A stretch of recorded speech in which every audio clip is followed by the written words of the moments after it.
आप सब इतनी देर से इतनी पेशेंटली हमारा इंतजार कर रहे थे, उसके लिए मैं आप सभी का तहे दिल से धन्यवाद करता हूं। अब एक बार ऐसा जय भीम बोल दीजिए कि हमें लगे कि हमारी गलती के लिए आपने हमें माफ कर दिया। जय भीम। साथियों, आप सभी का यहाँ पर इस इलेक्शन रैली में मैं और मेरे साथ मंच पर मौजूद सभी आपका तहे दिल से यहाँ पर स्वागत करते हैं और आप यहाँ मौजूद हुए इतनी गर्मी में आपका तहे दिल से धन्यवाद करते हैं। साथियों, सबसे पहले मैं अपने सभी संतों, गुरुओं व महापुरुषों को, जिसमें खासकर महात्मा ज्योतिबा फूले, साहूजी महाराज, नारायण गुरु, तांतिया भील मामा जी, पेरियार रामास्वामी जी, बाबा साहब डॉक्टर भीमराव अंबेडकर जी एवं मान्यवर साहब श्री काशीराम जी को नमन करता हूँ। साथ ही साथ मान्यवर साहब श्री काशीराम जी की एकमात्र उत्तराधिकारी हमारी आदरणीय बहन कुमारी मायावती जी को भी नमन करता हूँ।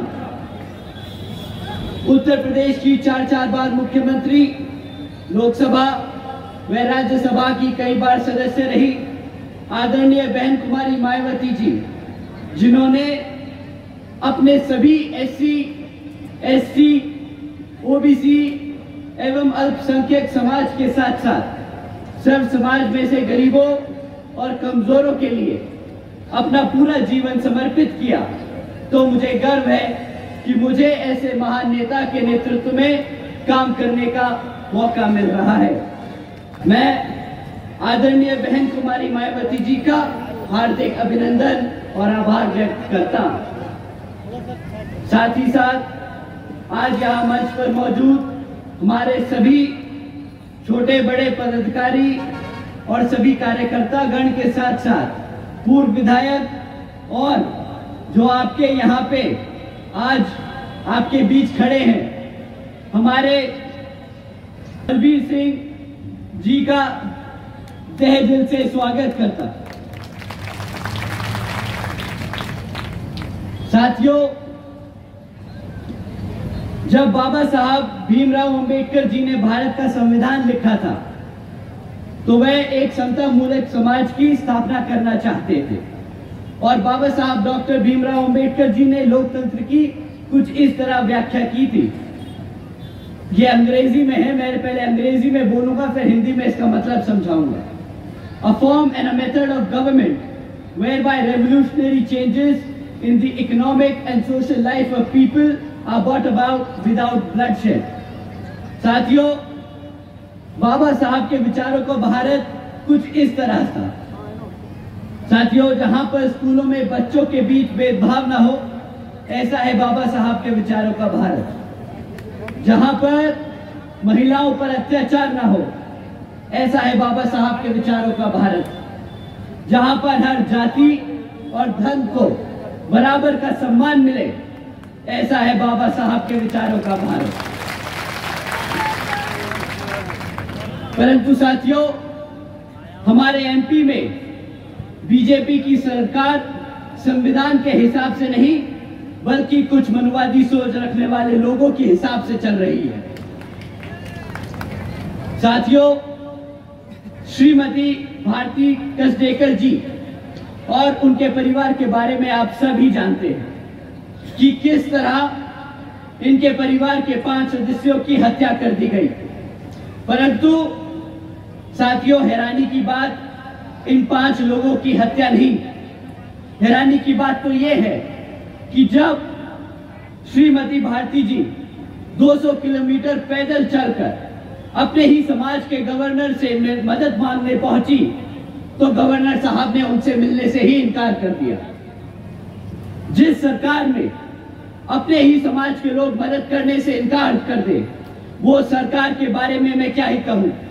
साथियों, क्या इसी तरह की सरकार को आपने वोट करके सत्ता में लाने के लिए कहा था?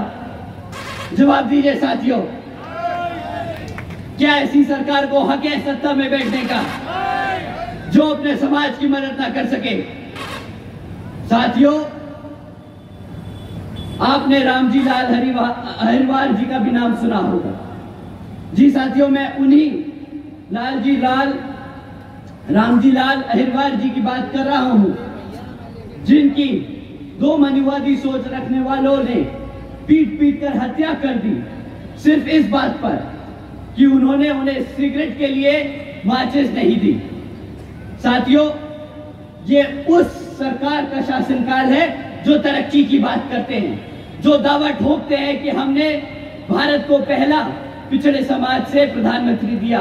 क्या उस भारत के प्रधानमंत्री के उस प्रधानमंत्री के भारत में ऐसा शासनकाल चल रहा है जहां पे हमारे समाज के इस व्यक्ति को एक माचिस की तिल्ली ना देने पर मार मार के हत्या कर दी जाए? बताइए साथियों, ऐसा है क्या ये भारत? साथियों, अभी 4 दिन पहले की बात है, आप सबने सुना होगा कि किस तरह एक 15 साल की बच्ची का बलात्कार कर उस उज्जैन की सड़कों पर फेंक दिया मरने के लिए। यहां पर साथियों, ये सिर्फ कुछ घटनाएं हैं उन 16,950 में से, जिनके आज भी परिवार दर्द से गुजर रहे हैं, जिनका दुख हम शब्दों में बयान नहीं कर सकते। उस कांग्रेस और बीजेपी वालों की अगर मैं दोनों शासनकाल के दिन मिलाकर आप सबके सामने रख दूं, तो वो भी कम पड़ जाएंगे जितने यहां पे पिछले 5 साल में हत्या और कांड हुए हैं। पर अब और नहीं साथियों, अब कमलनाथ जी और शिवराज जी को ना हम भूलने देंगे और ना हम उन्हें कभी बता देंगे। हम उन्हें बता देंगे कि पिछले 5 साल में 16,950 से हमारे परिवारों के सदस्यों के अत्याचारों का बदला हम मध्य प्रदेश की हर एक विधानसभा पर बसपा का परचम लहरा कर लेंगे। साथियों, शिवराज जी ने वादा किया था बहुजन समाज को प्रतिनिधित्व देने का।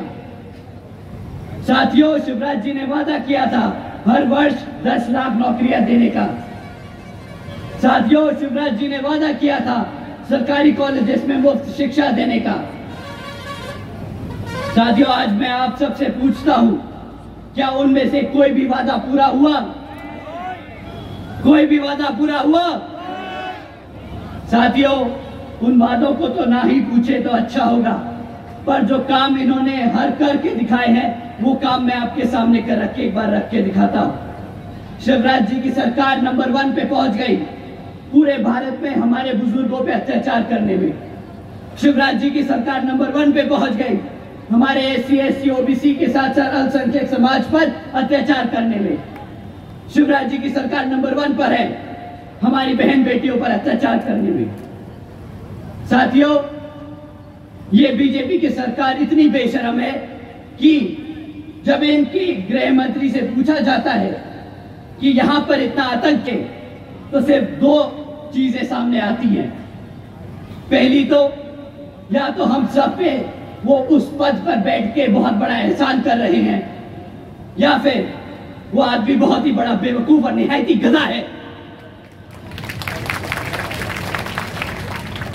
दोनों ही मामलों में साथियों, उस आदमी को पद पर बैठने का कोई हक नहीं, और जिस मुख्यमंत्री की सरकार में ऐसे काम होने लगे, उस मुख्यमंत्री को भी उस सत्ता पे बैठने का कोई हक नहीं। तो साथियों, आज इन्हीं हरकतों की वजह से बीजेपी घबराई हुई है और उन्होंने अपने केंद्र मंत्री को यहां पर चुनाव लड़ने के लिए भेजा है। पर यहां शायद वो भूल गए हैं कि बसपा ने यहां पर 2 बार मुख्यमंत्री को हराकर वापस भेजा है, तो ये केंद्रीय मंत्री आपके सामने कुछ नहीं। तो साथियों, अब समय आ गया है कि इस घड़ी इस बेकार सरकार को जवाब देने का। साथियों, इस चुनाव में आपको इनके खिलाफ वोट डालकर बसपा को विजय बनाना होगा। और साथियों, कांग्रेस तो इतनी नालायक है कि बेचारों के पास इतने साल सत्ता में रहने के बाद भी आपके बीच आकर कुछ काम बताने को नहीं है। आती है हर 5 साल में एक मैनिफेस्टो जारी करती है और फिर भूल जाती है। और उसके पास सबसे दूसरा बड़ा हथियार क्या है? हमारे को रोकने के लिए, हमारे साथियों को गुमराह करने के लिए कि बीएसपी बीजेपी की बी टीम है। वो ज्यादा से ज्यादा बस यही बोल सकते हैं। साथियों, ये आपको गुमराह करने के हथकंडे हैं और कुछ नहीं। इनकी इस हथकंडों से आपको घबराना नहीं और आपको बिखरना नहीं। सरकार से वो बेचारे घबराते हैं। वो घबराते हैं इस बात से कि अगर बीएसपी सरकार में आ गई तो यहां पर भी हमारे एससी, एसटी, ओबीसी एवं अल्पसंख्यक समाज के साथ साथ सर्व समाज में से गरीबों और कमजोरों वर्ग की भी उसी तरह इज्जत और सम्मान से के साथ जीवन व्यापन हो पाएगा जिस तरह से यूपी में पिछले 5 साल में रहा जब बहन जी का शासनकाल था। साथियों, आज जब बहन जी की सरकार को लोग याद करते हैं, बहुजन समाज पार्टी पूर्व से 6 से 7 विधायक लेती आ रही है, अभी की क्या कंडीशन है?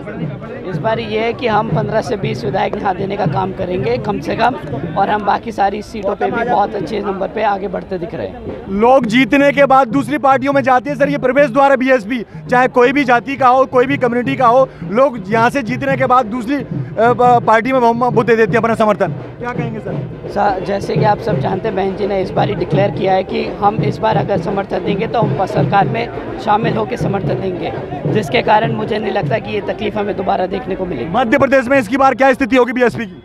जैसे आपको बताया अभी कि इस बार हम बहुत अच्छे बसपा को सीट दे के काम करेंगे। इनसे ज़्यादा मजबूत यहाँ पे और कोई नहीं। इन्होंने हमेशा से अपनी जनता, अपनी आवाम का काम, अपना ध्यान रखा है और इनके शासनकाल में यहाँ पे कोई भी गुंडागर्दी और दंगों के केस सामने नहीं आए हैं। ये बसपा को आप कैसे मजबूत करेंगे? आप जैसे देख रहे हैं, हम अपने स्तर पे अब अपने कैडरों को लेके कैडराइज कर रहे हैं अपने सारे लोगों को और सर्व समाज को जोड़ के आगे बढ़ रहे हैं। गठबंधन हुआ या नहीं?